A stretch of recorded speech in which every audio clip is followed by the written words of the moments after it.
Next on the Love You More Show. KD, you've been married now for a very, very long time. Yeah. 20 years? Yeah. You've been married forever. Okay, good stuff. I've been with her for 23. Oh, hey, man, hold on.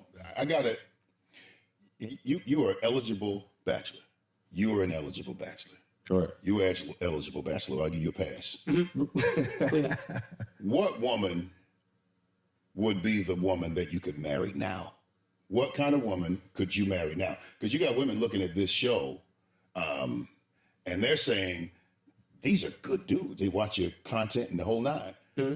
What does she exist that could make you marry her now? Well, I mean, it has to be a vetting process, but I'm looking for value. Okay, vetting process. Okay, yeah. So how long is the vetting process? You saying 2-3 years? I would say about 2 years. Okay, so 2 years. So she is what you want now, and you're going to make her wait 2 years? Hey family, Willie Mo Jr. here, excited about this moment in time because you are tuned in to the Love You More Show. Notice that I did not call it a podcast because it is a show, and if you call it a podcast, I'm going to fine you $50, okay? I'm going to put my Cash App in the description. Here's the thing, I'm so excited to have you today. For those of you who are new to the show, I want to tell you this. I really appreciate you, and I really want to make it clear to you who we are. We are the show that covers people who have been through hurts, habits, hang-ups, breakups, and their journey to loving themselves more. Listen, the Bible says this, that you are to love your neighbor as you love yourself. And the issue is that you may not love yourself, therefore your neighbor may not be getting too much of love from you. Come on, let's get that out the way. And today is a big, big day because I'm doing something different. As you can tell, the set has changed. I just realized I had a sippy cup, okay?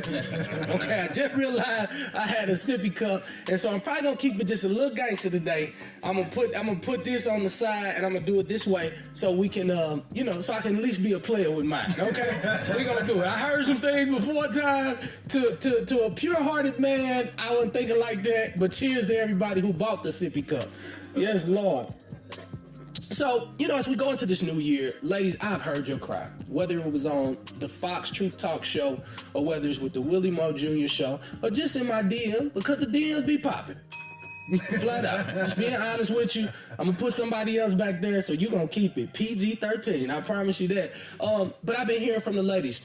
Some are married, and you're like, I don't necessarily know how to support my man anymore. And to the single ladies who are over the age of 35, it's like, hey, what these men waiting on? Like, we met on Tuesday. We need to be married by Saturday. Like, what the hell are we waiting for, right? And then for others who are just saying, hey, man, I just went through a very traumatic time with my last man. Like, where do I go? So I would like to theme this show as what in the do men actually want? Right? So I brought some of my guys who I actually love to life. Starting to my left is my brother Ryan, and he's part of the Harley Initiated crew. Tyshawn is here, and my mentor, brother, and friend KD Bowe is in the house. Ladies, here you go. There it is. Yeah. Shout out to KD Bowe. Shout out to Tyshawn and Ryan. Appreciate you. Love what you're doing with Harley Initiated, tackling some really, really, really great subjects. It started off as relationships. Now it's like spiritual growth. Talk a little bit about who you are, what you do, and your relationship status. So I'm Ryan Ketchens, co-founder and co-host of Harley Initiated. I would say it's the #1 platform for faith-based content, spiritual growth, and relationships. Ooh. Yeah, all of that. Now he getting pissed off. Yeah. We're making an impact. And what was the second question? What the? Okay, cool. Said it right yeah, there. I guess I conveniently forgot that one, but single. single, but I'm actively dating. Yeah, good stuff. Good stuff. Yeah, Tyshawn Jackson, second half of Harley Initiated. Also, I'm in a relationship right now. That's a big deal. I ain't call you. That is a huge deal. And I'll tell you why later.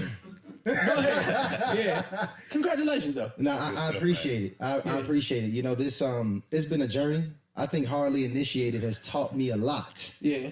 About myself and really motivated me to go ahead and make that decision, because I think there's a lot of confusion with men on why and the purpose of a relationship, why you would actually put yourself in a commitment, like a relationship in 2025. Yeah. Right. So, the Harley Initiative helped me get that clarity. Yeah, that's dope. KD Bowe, shout out to the Certified Man podcast that's growing, really empowering men. Ladies are even being extremely inspired because I get some of your clips from ladies. They like, hey, he was on it right here. Talk a little bit about who you are, what you do in your relationship status as well. KD Bowe, of course, know that. The voice. Married. Yeah. And my whole goal is to empower men, man, to make them the best version of themselves. Yeah. Help them heal from the wounds of their past. We got them. And just become the best version of themselves. Yeah. And, I walked away from radio, like 4 years ago? Yes. To really give myself to this space of content creation. But the interesting thing was, man, just really like a month ago, God challenged my heart and said, Bo, you're still hiding. You're not supposed to be behind the camera all the time. You're supposed to be in front of it because I gave you something to give to the people. Yeah. Sound familiar, don't you? You told me that as well. Yeah. Yeah. So that's where I am, man. And I love what I do. And I love this show. I love what you're doing. Man, when you take the brakes off, man, and you do what you do, man, I'm proud, bro. That means the world to me, man. And these guys here, man, y'all are amazing. Yeah. Thank you. Remember y'all had the little card table that the Lord delivered. Like, look at this mess here. We came a long way. So the way I'm doing it today is honestly, I have a whole lot of questions. I'm not going to get my phone out first. But there are so many people in our Patreon community. If you are not a part of our Patreon community, I'm going to encourage you to do so because you'll get an opportunity to ask questions to these amazing guests that we have. Shout out to people who've been there for a while. You got a chance to speak to Chris Tucker through your messages. You had the opportunity to speak to James Fortune through your messages. You got an opportunity to speak to David and Tamala Mann through your messages. So if you want to be a part of that community, traditionally I know that you do not read the description that I worked so hard on and partnered with Chat GPT to put on this YouTube.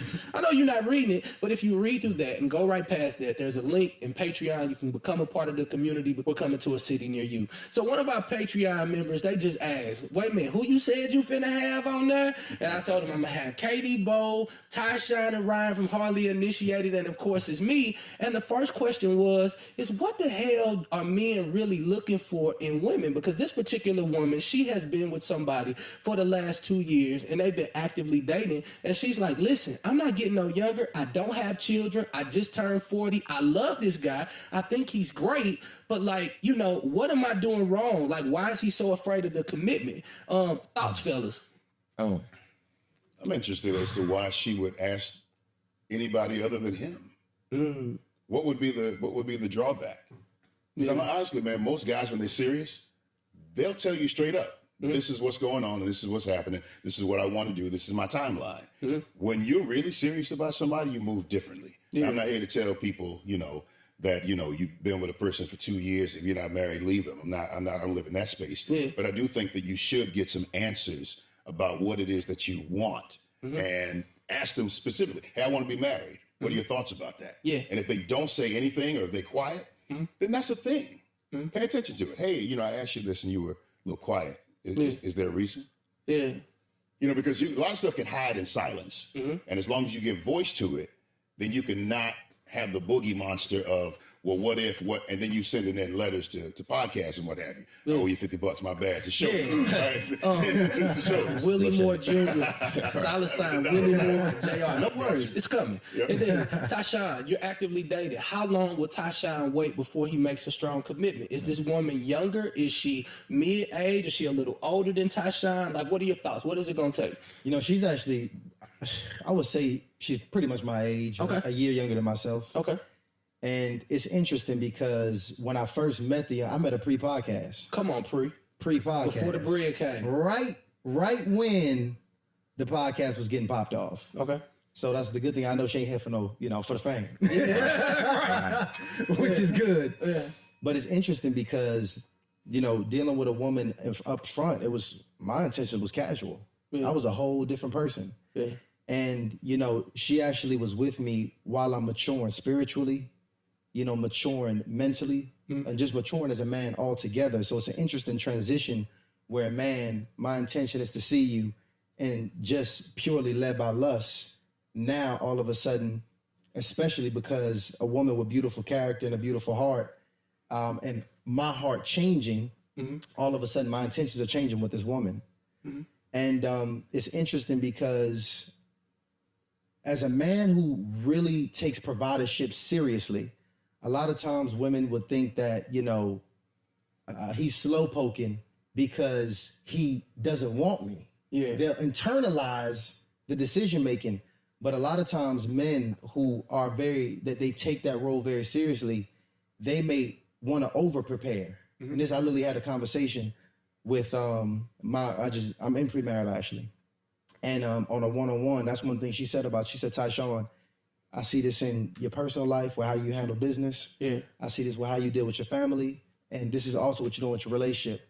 You really want to make sure you have all your ducks in a row. Yeah. And I think a lot of men feel that way, especially the ones that take providership seriously, because it takes a lot to lead a family and a woman for the rest of your life.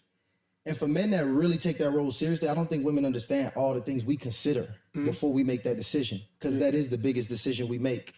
So, right now, man, I'm trying to get my relationship right with God. I'm trying to get my paper and my money right.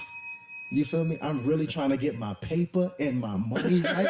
Come on, say it one more time. I'm really trying to get my paper money right. And my money right. That's I like when you that's very real. Praise the Lord. And it's just certain areas that I personally have that have nothing to do with this woman. Yeah. I personally have to get to a place of stability before I can comfortably make that commitment myself without being pressured by the woman. Indeed. So the question becomes, do you have to wait though? Because I know a lot of men, it's a lot of guys out there that I met and I'm hanging out with, and I'm just like, your life got so much better and it became so much more enhanced once they connected with the right person.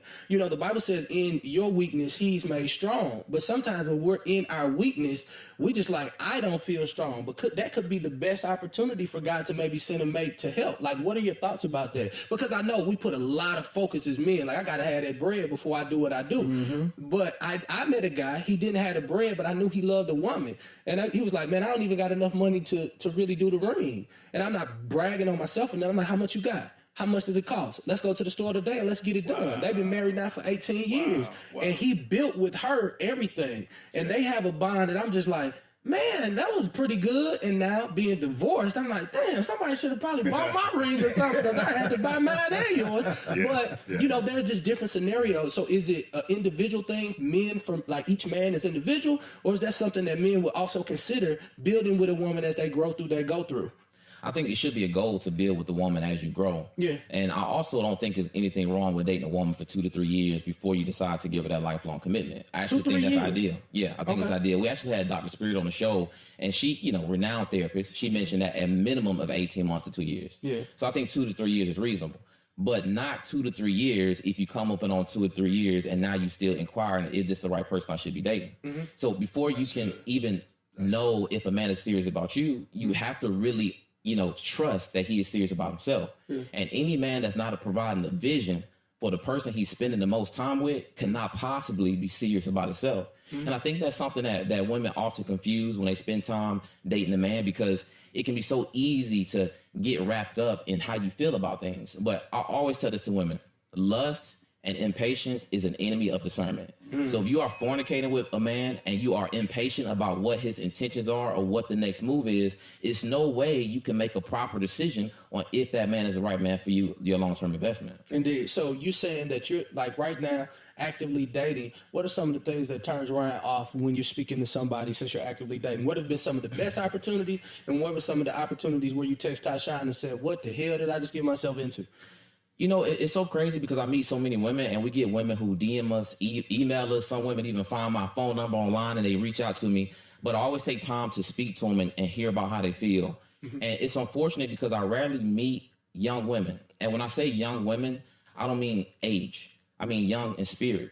Because what happens is women get so caught up in the negative relationships and the negative past experiences that they had, that is what you read on them when you meet them. And it's in their attitudes, and it's in how they carry themselves. It's really their entire demeanor. And that's what I tell women: you have to think about keeping yourself young forever. So that's building your character, that's having a peace of mind, that's loving yourself, that's happiness, that's joy, that's all of the fruits of the spirit.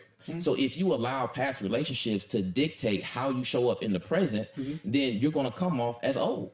And that's the most important thing. If you want to be young, you have to be young internally, and it has nothing to do with age. So when I speak to women, I realize, I'm like, man, you're just not in the place. You're not in the right mindset. Your subconscious is not set to where you are able to show yourself presently and be open to learning new things, to enjoying a man, to caring for a man, and actually spending your time studying and showing appreciation for your man. And so how do women respond when you're that honest? I mean, it's crazy. Sometimes it leads to tears because I don't give it to them as direct as that. I ain't never saying you're not direct though. Well, I give it to them as I know they can handle it. Yeah. And when I ask questions, when I get feedback, a lot of times it becomes a very emotional moment because then those women start to think about what's actually in your mind. And you really have to think, because I hear a lot of, women say they desire a good man, but you have to first understand what desire is. Desire is expressed through action. Now, the greater your expectancy is for that desire, the greater the desire becomes. But if you truly don't expect to find a good man, then you have no desire. So if you have no desire, you have no action. And that is the key, because every problem is first solved in the mind. So if you want to find a good man, you literally have to create a good man in your mind first. So, because I don't want to take all of this here, but most men, just listening to them, they often say that this expected man that you created in your damn head, he's not reality. He is a superhero that you've created in your heart and your head. But what you believe is if they create that man in their head, somehow that person will exist. Will that be to a T, or will that be 20 or 10% kind of off? Like, how does that look? This is the thing. We have to understand that when it comes to relationships, when it comes to the things that you want, we are here to live a life of health and abundance. It is a woman's right to find a good man, but you really do have to manifest it. And I'm not talking about a man's external possessions. That's not what you create in your head. You create the internal possessions that you want that man to have. And by creating it, you actually have to live it. You have to become that person for you to attract that person. So if you're not the person you want to be, there's no way it's going to appear in front of you. Indeed. KD, you've been married now for a very, very long time. Yeah. And, from the beginning, you guys, you built your relationship. Did she see you in her heart and her head? Were you something that she built? You've been married now for over, almost 20 years? Yeah. Yeah, you've been married forever. Come on. Like 15 years? Okay, good stuff. Been with her for 23? Yeah. Oh, hey, man, hold on. I got it. You are eligible bachelor. You are an eligible bachelor. Sure. You are eligible bachelor. I'll give you a pass. What woman would be the woman that you could marry now? What kind of woman could you marry now? Because you got women looking at this show, and they're saying, these are good dudes. They watch your content and the whole nine. What does she exist that could make you marry her now? Well, I mean, it has to be a vetting process, but I'm looking for value. Okay, vetting process. Okay, yeah. So how long is the vetting process? You saying 2-3 years? I would say about 2 years. Okay, so 2 years. So she is what you want now, and you're going to make her wait 2 years? No. I see. I didn't say that you're going to go out and find everything you want right then. No, I'm giving you. Yeah. I'm pitching it to you. She is what you want now. The time you spent six months, y'all been having a great time. It's been amazing. I guess my point is this. I don't want to put you in a pigeonhole. I just don't think that it is as simple as we make it when it comes down to women. Because ain't a woman just going to go just be, no, I don't care how amazing she is. It's going to be able to get your attention right away and get you to marry her, to put a ring on her finger. And I think that that's the challenge that we're faced with. Because the thing is, if you're still trying to get yourself together, why are you dating? I'm coming kind of strong here, but I ain't trying to be funny here. But I'm saying, you're saying, hey, man, I need 2-3 years to just kind of roll with me for 2 or 3 years, or just kind of see how it works out. What does that mean? There's no guarantee? I mean, what does that look like? It has to be a test. I mean, you can't know somebody's character until you've experienced a lot of the seasons that come with life. How am I supposed to know you're a good person if we've never been through hardship together? How do I know that you're going to continue to fall in line with your commitment if there has not been time that has surpassed? So you can meet someone from on the outside. They appear to have good character, but character has to be tested. That's the only way you can prove that it exists. Yeah, but Ryan, when you talk about seasons is a year. It's four seasons. I mean, what I mean is this. Okay, you don't know what she's going to be like when she has menopause. I hope you don't. You know, it's like if the mom or dad dies. I mean, there are seasons that are going to arise. I think that it's got to be, this conversation has got to be, it doesn't have to be anything. But I would suggest that maybe if we have the conversation, then is there some tangible seasons that we absolutely have to have? Because if we say I got to see you in all seasons, that's not realistic. Man, that's a really good point, because pretty much what you're saying is we need to clearly establish what we're looking for. Yes. We need to have clear, tangible things that we're vetting in the woman. Yes. So we know exactly. And see, that I think that's the problem when it comes to dating, because a lot of women have experienced men where they've been with them for 2 to 3 years, but it's in a very unintentional 2 to 3 years. Mm-hmm. And I have personally spent time with women unintentionally. And a lot of times it may be for different reasons. Whether that brother is just purely in a relationship for sex, whether because the brother is purely ignorant and literally has no idea how to vet a woman. Some guys truly believe. That's most of us, man. They believe that because we just have a couple good dates every now and again on the weekend, we call on the phone and check in. This is us vetting a woman. Many of us have no idea what to look for or how to test character. Yeah. Because essentially, that's what the vetting process is. It's a test of character. That's all it is. You know, I'll be honest, I got it wrong initially because it was a business deal. Like, I'll be very, very honest with you. It just made sense. Like, okay, well, you know, I'm a risk taker. I'm going to make money. You're an accountant. You're very responsible at 24 years old. I have my own property. You have your own property. You're a little different than any other woman that I've met because you made some financial decisions that seem very, very responsible, right? But what I did not do is I didn't investigate the little girl in her. So I think in the vetting process, as men, we got to consider that everybody has a little boy, everybody has a little girl, and we got to kind of find out what those idiosyncrasies are, because at the end of the day, just like my dear brother Ryan said, when you go through these different seasons, you see how they handle conflict. And the real question becomes is, does that little girl, does she disrespect the little boy that's in you?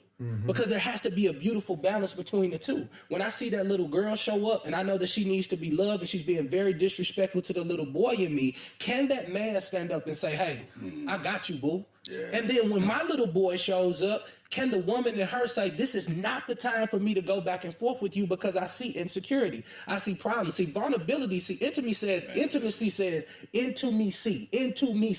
Into me I allowed you to see. And when I let you see, will you thrash me? Will you hurt me? Will you degrade me? Will you make me feel less than a man? And here's the thing. It's not just women who going through it. Right. Men, we come, like, I know for a fact that I'm traumatized. Yeah. And so I'm very, like, with the woman that I'm dating and speaking to, I tell her all the time, hey, this is my rendition of begging because my heart is starting to protect itself. Wow. And so sometimes if it's not this is my rendition of begging. So if it's a text message or if it's just a voice note, I don't know how to beg because pride never let me do it. I don't know about these 90s R&B dudes. I sung the song, but I ain't never did the song. I grew up on Bishop Snoop Dogg. But hoes and tricks. Yeah. So that's all in your heart. That's something that society put in me. So I don't even know how to be vulnerable because I'm protecting myself. And so in the vetting process, I think it's not just vetting the woman and saying that you have to be this. You got to look at these little small things on the inside of us, because when the rubber hit the road, you can be totally dismantled if you're disrespected and you haven't totally healed. But it's always a fight. And so now what I'm vetting is, okay, when your little girl show up, can I show up as a man? Okay, when my little boy show up, how do you handle that? Because as far as priest providing and protecting, I think that just comes solely with consistency and being true to the calling that you have on your life. Like, I believe that money is a byproduct of you just being consistent, having the right systems, and doing what you have to do. Just sat down with Marcus Barney. I tell you what, the way he look at money seems so simple. I said, even a 5-year-old could do this. But when it comes to a woman who you're going to spend your life with, you got to realize that if you can't really move in that direction comfortably, knowing that there are vulnerable parts of you that have to land, then I think you got to kind of pump the brakes a bit. Can I tell you something, bro? Yeah. There are parts of me that would have never existed had it not been for the friction that I encountered from my marriage, from that woman. I would have been just a regular dude. I would have been just, I wouldn't have been nothing wrong with me. But the growth came because I was able to see myself in her eyes. I can see how my touch or my presence caused a certain reaction with her. that caused a reaction with me. I saw the little boy in me from my reflection in her eyes. So you're right, man. I'm not telling you, listen, I'm not telling you that you get into a toxic situation just for the sake of getting into a toxic situation. And, you know, I'm pro-marriage, and sometimes, you know, I love marriage, and sometimes I hate it. Let's be clear. Let's be clear. Sometimes I want to be single. I do. On God. Wow. Did you say on God? On God. The views of KD Bowe might not be the views of the Harley Initiated. But and I can imagine she would say the same thing. But I think the challenge is, man, what you said, Willie, and it just touched me so much, man, that we don't know that little boy is existing many times until we get in situations where we realize, oh, snap, you have been there all along. See, as long as you're getting your way, people doing what you want, as long as you got money, as long as you can move in and out of circles, everybody's cool. Yeah. But the moment somebody says no, yes, and you need that no to be a yes, and the only way to get that no is to just keep knocking at that door. When you're single, you can bust down the door. Or you can outsource it. You can get something, but no, you got to get what you need from this conduit, and it comes from knocking on this door. And it means adjusting yourself. It means humbling yourself. It means pulling yourself back. When sometimes you want to be loud, you can't be loud right now. Yeah. So it's different, bro. Listen, I got to get to another person. This is Karen from Hannibal, Missouri. Never forget her because she is making money. She is a 7-figure earner, and she was very honest with me. She said, Willie, I make 7 figures plus. My family owns a nursing home, and we have multiple nursing homes. We have a plane. And I was like, okay, well, you're doing really good with your life. She said the problem is that a lot of men are intimidated because I do so well financially, and I'm not attracting the right people because I'm like, I don't care about this stuff. I had this stuff, you know, my dad started this stuff. And she's like, how do you find a man who can maybe not be doing as well as I am and still feel comfortable to be a man? Your thoughts? I would like to have a conversation with Karen. Right. Yeah. I would like to really have a conversation with Karen. Yeah. And I could, within the first 5 to 10 minutes of speaking to Karen, really get to the root cause of what's really going on. Because it ain't that. It ain't it's what not that. That whole intimidated situation. Let me tell you, first of all, if you look at the comments, we just had a whole debate about this whole 50-50 situation on our platform. Right. It was crazy. And the men are saying, listen, I like my woman making some money. That's what, actually, women are upset. Because the men said they want to make too much money. They're like, So it's a myth that men do not want their woman with some bread. That's not true. But when you get that bread, what does it do to you? Right. How now does that bread make you puff your chest up? And talk to men who may not have it the same way you do. So a lot of times it has nothing to do with the amount of money you invest in your bank account while men moving away. It's about what that money does to you. And we already see what the money has done to her. For her to make the declaration that men are intimidated by me. You've already resigned to the fact that men are intimidated by you. So that is fact. It's her truth. And even when you vocalize it, that's what you're going to continue to bring on you. And I think Tyshawn is right because, listen, men are not concerned about how much money you make. Your value is intrinsic when you are born. The fact that you have a womb gives you value. Your dating value comes in your character. It comes in you being a good woman. So a man is not concerned about how much money you make. But if you making all of that money because you're stuck in a paradox, should I become a man versus should I go out and find a good man, right? If you allow that money to consume you, then it will come out in the way you speak. It will come out in your tone of voice. It'll come out in your actions. It'll come out in your thoughts. And you can say all you want to that you want to find a good man. But if you are condemning other women for finding a good man, if you are stating that you won't find a good man, if you allow jealousy and envy and all these negative things to creep into you, then you are doing the exact opposite of attracting a man because the condemnation sends what you want to the exact other side. It is. So it's just very important that you just don't speak these things. You have to have faith and expectancy. So when she changes the way she speaks, right, which you can only change that way by the changing the way you think, then she will actually have prospects of being able to get a good man. And it has nothing to do with how much money you make. That's real. Shout out to Ryan, Harley Initiated podcast. Let me tell y'all this. I do got to ask this, since we're talking about money, in the dating phase, right? So I have friends right now, and they may be dating women, and it's like, how much do you spend do you support the woman in your dating phase? If you've been dating for about a year or so, like, do you start to take care of bills? Do you start to really support? Like, what are your thought processes? Is that after commitment, or is that during the dating phase of you guys being together? Because one of my friends right now, he told me, he's like, man, I know we only been dating for like 3 months, but man, you know what? I mean, we've been together, and I think I'm down 15 grand. I was like, well, what the hell was you doing? Like, I was like, man, investing. Yeah, he was like, I was investing, I was flying, and you know, just plane tickets, this, that, and other. And he didn't see nothing wrong with it. Of course, he's making bread, but I was just like, so, okay, if that's what you want to do. He's like, do you think I'm a little off with it? I was like, you go a little hard first 3 months. You're going to make it hard for it and come behind you, but I don't know if you can maintain that type of behavior. What are your thoughts in the dating phase of taking care of overhead for someone that you care about? So, we just talked about the purpose of the dating phase is to test character. Mm-hmm. So the money that we spending should all be aiding the testing of the character. Mm-hmm. Now, don't get me wrong. Every brother not different, because 15 grand to one brother is not 15 grand to the next, right? True. Yeah. So again, this is all relative. Look at Ryan to what's going down. 15 grand. Right. Hey, Ryan said 15 grand. The Spirit of the Lord jumped on. I know a lot of guys, so I understand, how paper move. Yeah. But, essentially, the most important thing, again, when you're talking about figuring out if a woman is qualified to be a lifelong partner, mm-hmm. Are we financing the high of the experience, mm-hmm. right? Are we using the money as a veil to create and manufacture a connection between mm-hmm. me and a woman, mm-hmm. right? Is that what the money is doing? Mm-hmm. Or am I authentically, with the money, even with the money being involved, still able to genuinely see if this is my woman?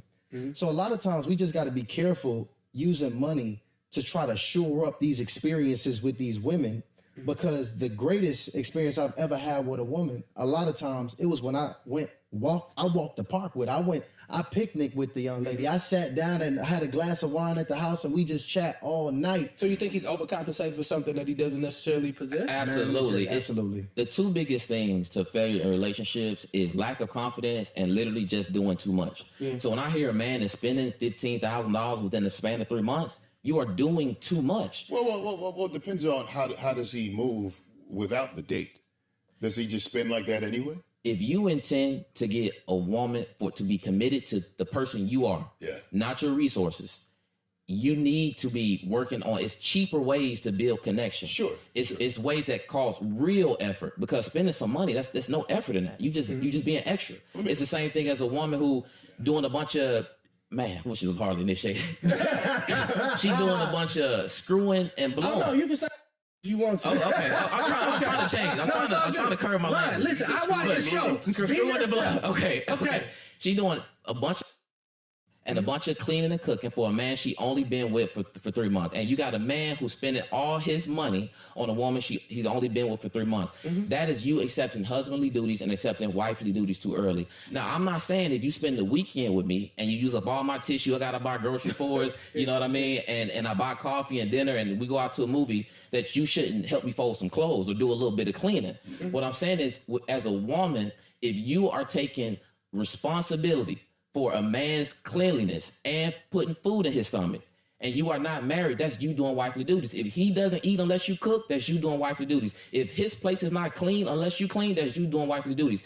If you are paying bills and her rent does not get paid unless you pay it, you are doing husbandly duties. And that already is getting the relationship confused. You cannot evaluate somebody's true character if you are confusing them with the overinvestment and doing too much of things that are just not required. Indeed. KD, I think that's a perspective. I think that is a perspective, and I think it's a valid perspective. Mm-hmm. And another perspective is, hey, man, I'm bringing you into my world. This is just how I move. Mm-hmm. I move like this. I move, and however I spend a lot of money, I'm very generous. I personally am a very generous person.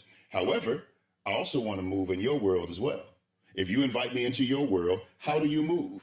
And if you move without spending any money, but you're authentic, you move by cooking everything, you do your own thing, I am okay with that. Mm-hmm. So I think that we should just come to the table with a level of authenticity with whatever we have. Mm-hmm. So if $15,000 is all your money, you're right, you're doing too much. You're doing too damn much. But if it's just that's just how you move, you private planes, you're doing whatever. Hey man, that's how you live. I'm inviting you into my world, and I want you to be as authentic as you can possibly be, because I'm gonna be. But when there are times in which I move into your world, I want that same thing. If you cook and you clean and you, however you want, I want to experience the authenticity of your world. And I just think that that's how I'm going to genuinely see who you are. I'm not saying that what you're saying is incorrect. I just think there's another perspective. No, it's dope. It sounds good. You know, the one thing that I understand is that if a man has a true plan financially, like if your money is really working for you, if you're very intentional to do what the Bible says as it pertains to owing no man nothing but the debt of love, you should have your money moving in streams that are, number one, of course, multiplying. And then secondly, you got to have a debt plan. Yeah. I looked at this mound of debt and I was like, what in the hell was I thinking? Yeah. But then still having to live your lifestyle, create new opportunities. And then when you're in the Christian world, whenever you get a little dirt on your name, ain't nobody calling you to go speak, preach, and teach, because right now you just have to be set down, right? And so when you're looking at this mound of debt and you have this money moving in the right direction and you're like, okay, cool. Then you got to find outside ways to really put more money in to create new opportunities for different things that you want to do. It's like trying to date and take care and still try to do all that. It's just a lot. Now here's what I would say to that, because I think a lot of times as men, we overvalue the value of money. That part. As it relates to a woman, because there's so many aspects to providership outside of money that we can showcase with a woman. And I'm realizing this now, because I think before a brother thinks about paying a woman's rent and managing all of her bills with his own income, one of the biggest things you can do is really involve yourself in a woman's plan in her life. Involve yourself in her day-to-day. Help her manage what's in front of her. Help her build. Take responsibility for her vision. Like you ain't doing what you said. What we gotta do is figure out how to see if we can merge our visions prior, more so than merge our finances. That's good, bro. I like and that. see, that's a big difference, because to merge my vision with this lady, I'm gonna be doing certain things with her. We might be putting family events together very early upon. We might be hitting personal goals together. We might be reading together. We might be working out together. We might be hitting I'm seeing how well we work together as a team. And that already is probably a better metric than whether or not you can be financially dependent upon me. Because financial dependency, if anything, just creates a high. And we are no longer logically making decisions on whether or not we work together, because now we need each other. We don't want each other. So we got to really understand as men all the other ways we can provide and build and take responsibility for a woman outside of just our bread. And then how do you create opportunity inside your opportunity for your wife throughout these different chapters of KD Bowe's life? I mean, from radio to television to BET's Sunday's Best and all the stuff that you've been involved in, and now podcasts. Like, how do you two create opportunities within the opportunity for each other? Well, I came to the situation, man, incorrectly. I was wounded. I was broken. I was that guy that just did all the wrong things, said all the wrong things. And then when I started healing, I realized that, I'm treating her like a project. And not just because she was a project, it was because I needed a project. I had so much, just self-loathing and self-hate for myself that I just needed to just create issues. So to answer your question, now, man, it's more about what you're saying. It's about allowing her, and we're standing on this side of vision, who I am and what I bring to the table. That damn table again. Who I am and what I bring to the table. But also making her, or leaving space for her to answer that same question. Yeah. Because you have to bring something to the table. Right. And not just saying, well, don't worry about it, I'll cover it. That's how we die too soon, bro. You married a able-bodied person. You have to bring something to the table that is in line with the purpose that God gave you. So for me, the best thing I can do is give space for her to flourish and become the best person she could be. And I water it in whatever ways I can. And she does the same thing for me. That's the best thing that I can do. Yeah, I think fear has hindered me a whole lot with one woman in particular that's really amazing. And it's like... Fear of what? Just fear. Just, I went through some stuff. When you're sitting in that courtroom and you see a person that you've given a lot to, and you see that although that's her body, that's just no longer who she is. Yeah, man. It's just so shocking. And so it's like my heart is like, I've seen somebody be so good, but then I seen it so bad. And then you almost like, okay, God, like true love cast out all fear. Yes. And that's just what I'm believing. And then you like questioning yourself, like, okay, well then why the fuck am I still fearful then? You know what I mean? Like is it love? You just have this crazy tug of war. And I know that it's something on the inside of me that's saying, I do want love. I do want commitment. I do want to be loud about you. I want to do all of those things.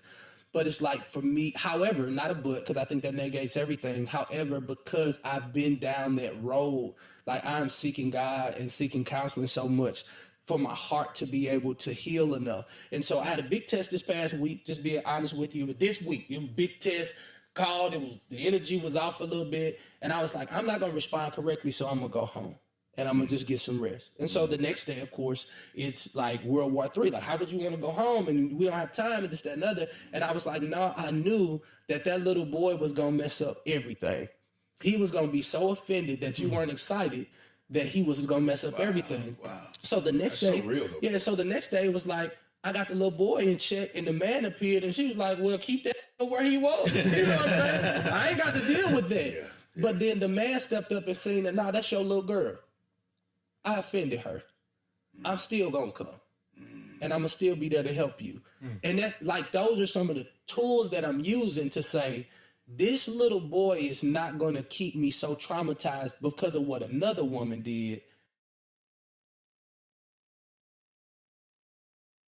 Take this out if you want. I don't know. Man, don't apologize again. You've apologized enough.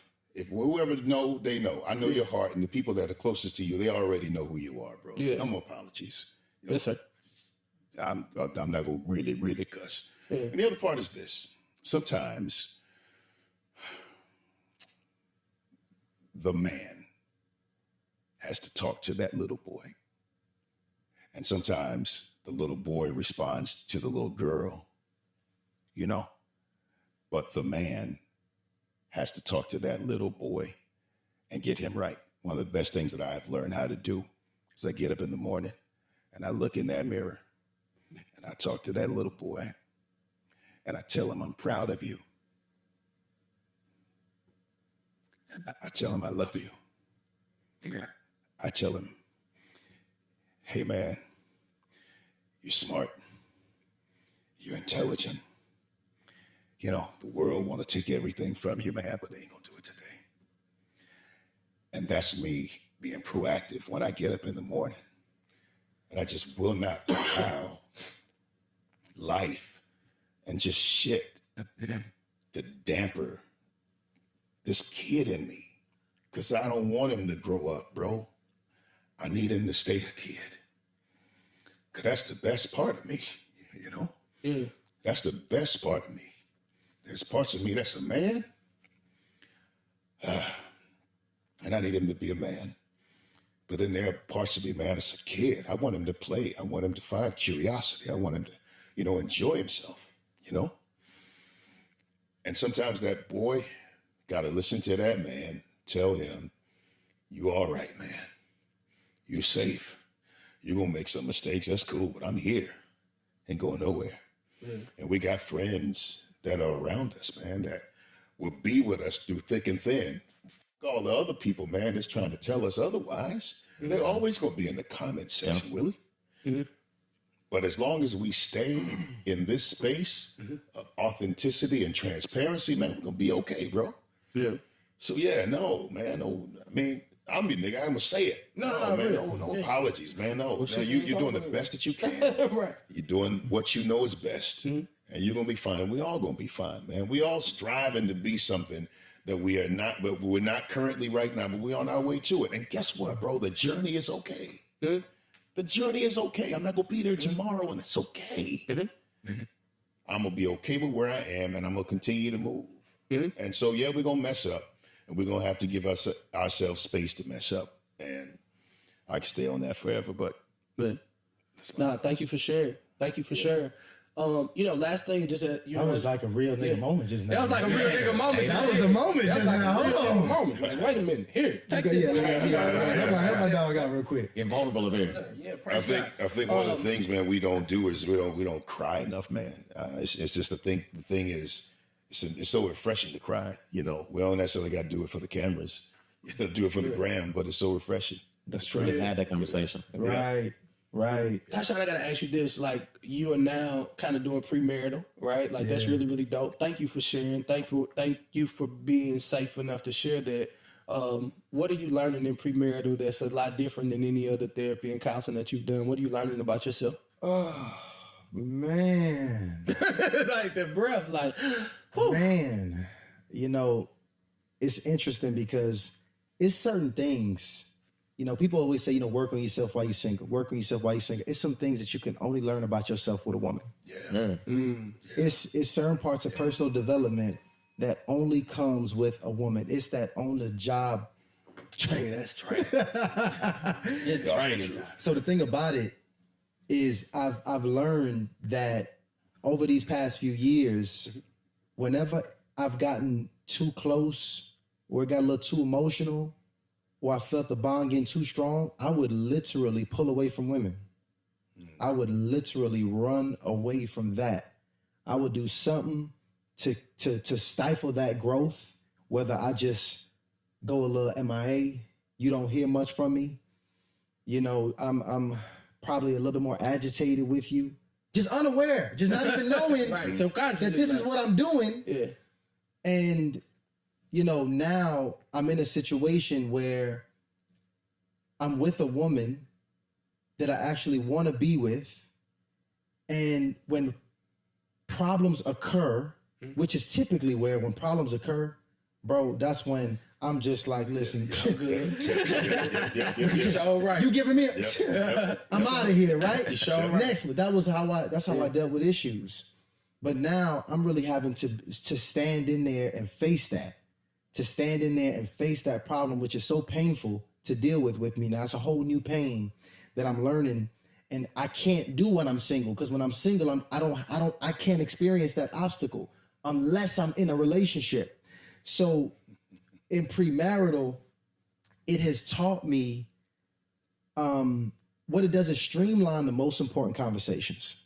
Honestly, you should be in premarital counseling from the time you meet a woman. You should literally be your own premarital counselor from start to finish. The reason we get premarital counseling is because, unfortunately, we don't have the right conversations with the woman from the time we meet her. So I'm blessed to say that premarital counseling has allowed us to really look at ourselves very honestly, very deeply, our strengths, our weaknesses, and allowed us to say, yo, how do we want to build with these circumstances right in front of us? Mm-hmm. And, when you put yourself through that, it gives you a very objective view of the relationship and the decision you're making. And what I found for myself, because now at this point, it's on me. Because that's the thing about these relationships. The ladies be ready. They be ready. They be like, the ladies, what is we doing? They ready. What we doing? I know what I want to do. I realized that the next step is more about me than the woman at this point. Yes. It's more about me making sure I'm ready to deal with absolutely everything that comes with the decision that is made. And that's really something you got to pray on, you got to settle on, because listen, I'm a host of Harley Initiated. The last thing I'm trying to do is come on and give a damn divorce testimony. So I think just even unknowingly, the platform puts a level of pressure on me and responsibility, because the last thing I even want the brothers of the channel seeing is, see, I told you. See that? That boy has spent to 65 therapists and he's still getting a divorce. Marriage don't work. Because that's exactly. You don't want that. Marriage doesn't work. I really feel like there's such a responsibility that I have to do it the right way. Mm-hmm. And I'm just taking it very seriously. So premarital, again, it gives you that objective eye at what it is you really taking on with that woman. Yeah. So just final thoughts for everybody. I hope y'all enjoying this. I ain't even told you to subscribe. I haven't been challenging you to do anything because I just been so engulfed into this conversation.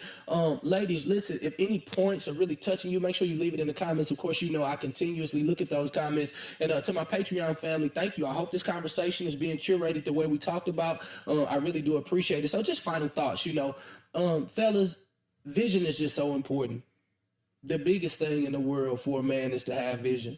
And, just in these final moments, what does the future look like as we move into, your lives? The one thing that I always tell people is the reason why I can be a little bit more laxed at my age now because I built this guy in my 30s.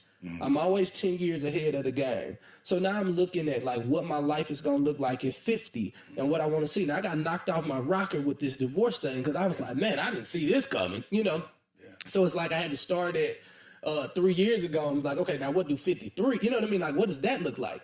So I just kind of want to know like the vision for yourself that you have, the vision that you'll be bringing a woman into. And ladies, listen, this ain't no like, oh, I could be a part of that. But I just want to know where my brothers stand in hopes that brothers who are watching, they can say, man, I don't really, you know what I'm saying? I ain't really see it like that. I didn't know I should be thinking so far ahead. What are your thoughts, KD? Man, to me, it just begins with authenticity, bro. Yeah. Just be real with yourself, be open with yourself, and be honest with yourself. There's so many things, man, that we as black men, we don't even say out loud. Yeah. And there are things that we feel, but we just don't feel comfortable enough to express it. Because far too often, we are viewed, our value seems to be, our worth seems to be tied to our utility. It's what we can do, what we can provide, and who we can provide it for. But in truth, man, just the best thing that I can tell brothers today is, man, to love you, bro. Like, love you more.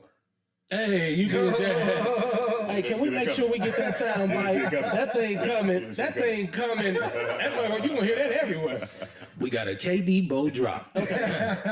Tyshawn, just kind of future. What are your main goals, focuses that you really have going on? Like, what do you see? Where do you see yourself? What's happening next? Man, the biggest thing, and it's been the theme of this year, which has taken I feel like it's taken my life to the next level, really prioritizing my spiritual growth. Mm-hmm. That's good. I've never done that in my life. Mm-hmm. I've only focused on mastering myself as much as it gave me whatever material success I was chasing. And I don't even want to make that sound airy-fairy when I say, my spiritual growth. Yeah. What I really mean by that is purely mastering myself, conquering my flesh, purifying my mind and my heart. Because I don't even have, at the top of this year, I didn't even have the heart and the mind of a husband. Right. Like my thoughts were not thoughts of a husband. My desires were not desires of a husband. And not even just a husband in the sense of a husband to a woman, but a husband to anything in my life. Mm-hmm. Like I need to be a great husband to my business. I need to be a great husband, properly husband my family. And I mean that the verb husband these different areas of my life. So my spiritual growth is key to me being able to prioritize the things in my life that's going to be able to really produce those results that I'm really wanting right now. And because I think I was chasing, that's why I get it, man. Seek ye first the kingdom. When we chase everything outside of that, we think we getting where we going faster. We think this is the shortcut. This is not the shortcut. It's not the shortcut. So now I'm understanding what that really means, and I'm just on full go right now. That's so good, wow. bro. Yeah, I'm really along those same lines. Man, it's so crazy. Even I was so nervous to come up here to speak. Yeah. I mean, when Tyshawn initially told me about it, he can tell you over the phone. I tried to make excuses while we was over the phone why I was not going to be available. Oh, wow. But I was aware of that.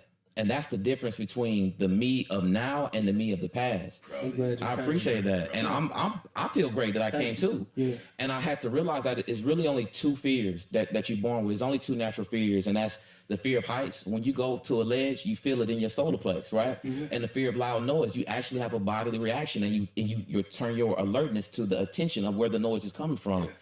anything outside of that is literally a mental manifestation. So something that you've created. And now that I understand that, when I acknowledge that fear and I become aware of it, I immediately decide to attack it, because fear no longer stifles me, right? Instead, it's now a call to action.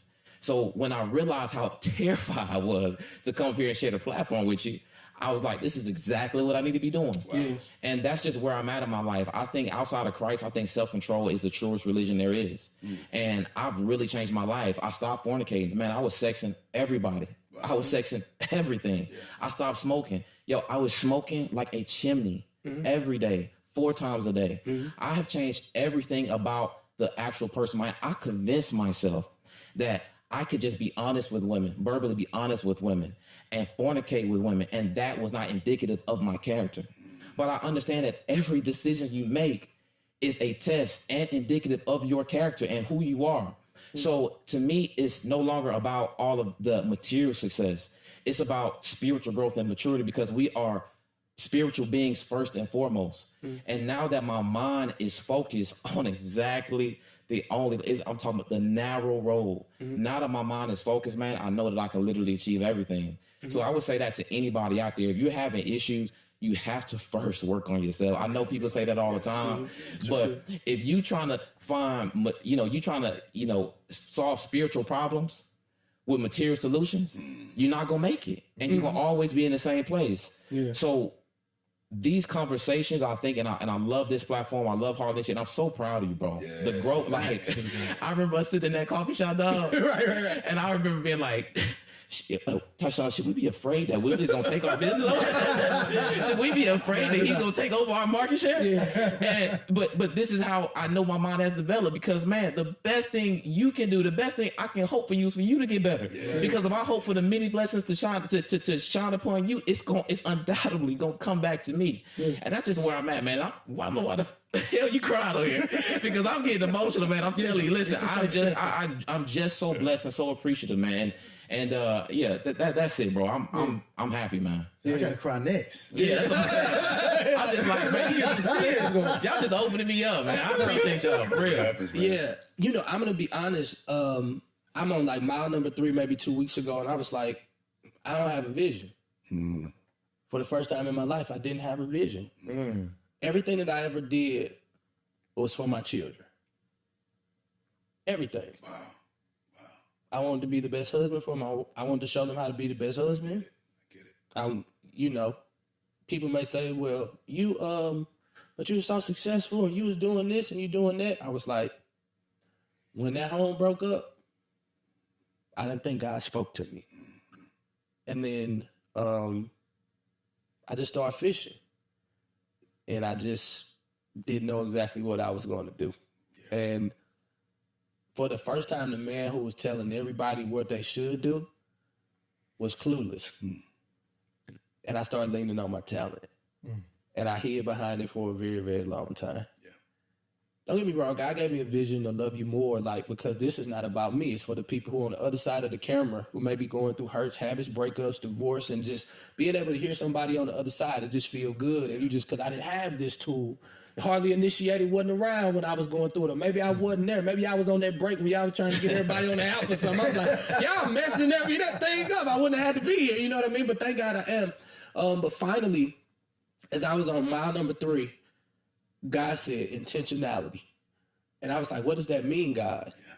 And he was like, I have you in every room, but I just need you to be intentional with every room that I put you in. I need you to be intentional with every relationship that I allow you to be a part of. I need you to be intentional. And then he starts showing me with the rooms and the people that I'm with. I'm sitting at the table with a lot of great influencers and stuff. And my dear brother, Ryan Ketchens, Love and Life, he's like, so what do you see for yourself? And they was like, well, 10 years, I'm going to do this, I got this, and this. And he got to me. I was like, I just think I'm just going to be serving for a little while until he give me a vision, because of the mantle that's on my life, because I can communicate, I can be sending people down this really long road that we get to a stop sign and be like, well, this wasn't the way he wanted me to go, and I don't want to lead people in the wrong direction.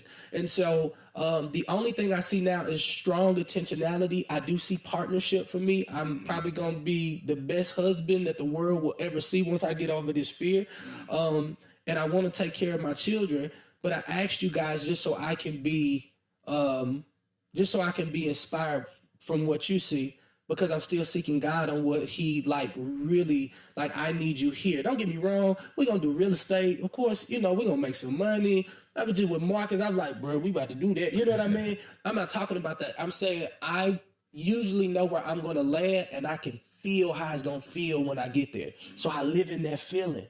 But just at this moment, if I can be honest, perfectly, we can come back to the table in the next 30 to 60 days, just as brothers. And I'll be like, hey, man, with that word intentionality, God is saying this, this, and this. And I'm not rushing them. I'm not outrunning the pace of grace. Every room that I go in, I'm just like, well, it's a new opportunity to represent him. And whatever comes with that, he's just sustaining. And so to my fellas out there, I wanted to be very vulnerable with you. And I wanted to show you that at a table full of vision, I'm a man who has a vision, for finances and all that stuff. But I'm talking about the true purpose. For years, I thought it was just going to be pastoring and radio and speaking and all of that. But I wanted you to be able to see a man vulnerable and being honest with a whole lot of brothers. Because sometimes, bro, we ain't really got to have it together. We just got to have people who know what you're going through so they can pray about it and assist you with it.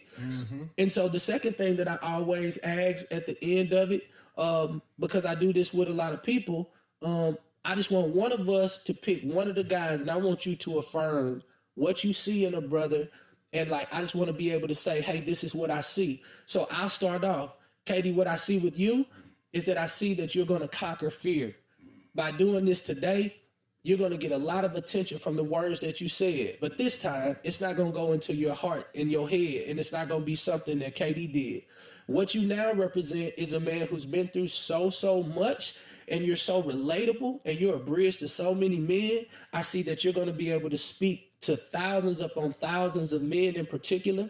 A lot of women are going to be so thankful when they get the opportunity to send their man to you, because when they come back, they'll be better. But it's going to be top flight secret, baby. And the women ain't going to even really want to know exactly what was going on. They was just like, when the next time you going to go see that nigga? Because you came back cleaning up and fixing shit.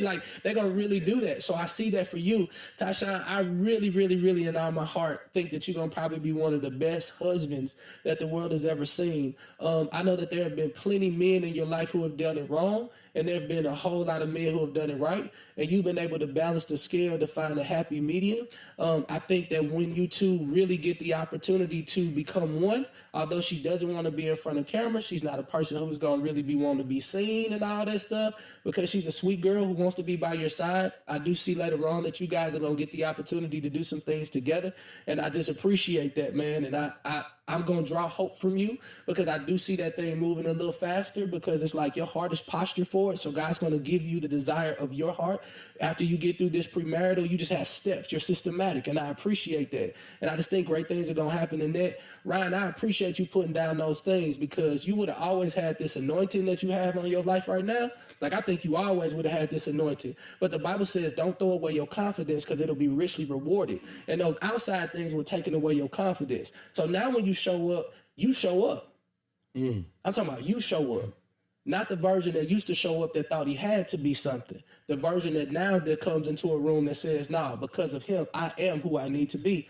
You become a man. And I do see that this Bible study is going to grow, and find it not strange when churches across the country start asking you to come. Don't be afraid. Don't say you're not a speaker. Whatever they ask you to do, just say yes. Like you said yesterday, this was practice. So when Bishop T.D. Jakes said, I need you to come sit on the panel, don't make your boot shake. I'm finna be around all these people. The Lord is telling me right now, even as I speak to you, and I say this humbly, when your words come out, it will not be you, it will be him. Yes. Thank you. Every single time. You won't stutter. You're going to have the right words. You won't even have to think. It's almost like you're going to regurgitate everything that he's poured into you in this time of exile. This wilderness season is not over for you mentally. And it's time to move on to the expansion that you've already seen in your heart and your head. And so I appreciate you, brothers, man. I know we're running out of time.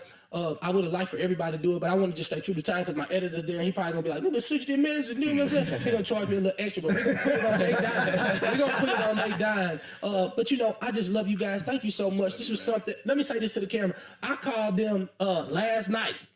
I'm in the car, and I'm like, I got this vision, man.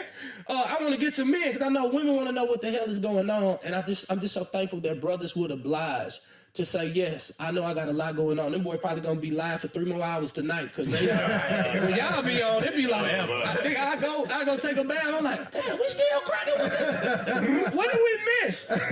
But I appreciate you, and thank you guys for being so vulnerable today.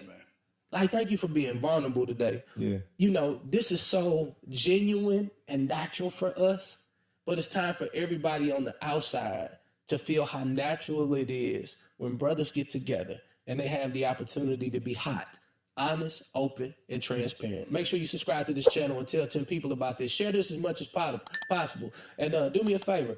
Just make sure more than anything that you start praying for your man, ladies. Like, you can pray what you can't say. If you know it offends him, you can take it to the manufacturer, which is Jesus Christ, and you can say, God, touch his heart, touch his mind. Don't agitate him in this particular season. Don't let your pride overshadow who you really are in your character. Man, you will pray and watch God transform that man. My daddy, he's 93 years old. My mama's 83 years old. And I still see her at night while she's making his sandwiches, praying for his mind. Wow. Then she get up in the morning and cuss his ass out. Well, here's the thing. Let me tell you what it is. She prayed, and then I said, Mama, how you going to pray for him at 11 o'clock and then cuss his ass out at 8:30? And she said, because he got to keep his mind. I said, what do you mean? She said, because when I'm aggressive with him, it makes him think, I don't know what I'll do if he loses his mind. Sometimes God will make you pray, and if you can respond the way God is telling you to do now sometimes it might not be all passive and cute, but if you pray what you can't say and you do first and you follow Holy Spirit, he'll give you strategy on how to make sure that man continues to be the man that God has called him to be. I just want to challenge you today, ladies and fellas. I pray that you are entertained. I'm Willie Moore Jr., encouraging you to love yourself more, flat out. Love you more, love you more.